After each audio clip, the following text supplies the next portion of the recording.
اعوذ باللہ من الشیطان اللعین الرجیم، بسم اللہ الرحمن الرحیم کہ مرحوم سید علی آغا قاضی طباطبائی رحمۃ اللہ علیہ کی زوجہ ان سے کہتی ہیں کہ میں آپ کے گھر میں بہت عرصے سے زندگی بسر کر رہی ہوں، ان پڑھ ہوں، اور آپ نے ہمیں قرآن مجید کی تعلیم ہی نہیں دی ہے، قرآن پڑھنا ہی نہیں سکھایا ہے، تو میں ایک عالم ایک فقیہ کے گھر میں رہوں اور کیا میرا فائدہ کہ مجھے قرآن پڑھنا نہ آئے۔ تو ایسے افراد کو قرآن کی تعلیم دینا واقعاً دشوار ہوتا ہے۔ تو مرحوم قاضی ان سے کہتے ہیں کہ آپ قرآن مجید کھولے، ہر سطر کے اوپر جو ہے وہ آپ اللہم صلی علی محمد و آل محمد، چونکہ صلوات تو ہر مومن کو آتی ہے، تو آپ بجائے اس کے کہ آیات قرآنی کی تلاوت کریں، ہر آیت کے اوپر جو ہے وہ ہر سطر کے اوپر جو ہے وہ آپ درود شریف کی قرأت کریں۔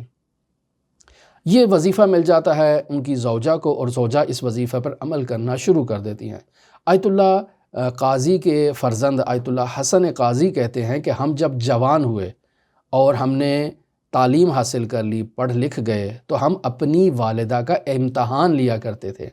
ہم اپنی والدہ سے کہتے تھے کہ فلاں آیت کہاں پر ہے ہمیں بتائیے،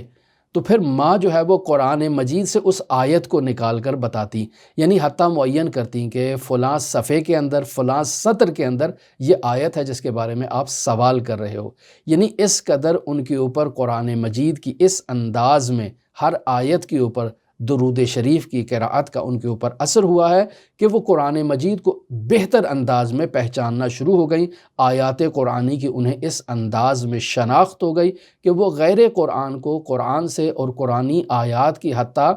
دقیق ریفرنس کو، دقیق معلومات کو اس حد تک ان کے علم میں اللہ کی جانب سے ان کے اوپر عنایت ہوئی، اور یہ درواقع مرحوم علی قاضی کا وظیفہ تھا۔ دعا گو ہیں خداوند متعال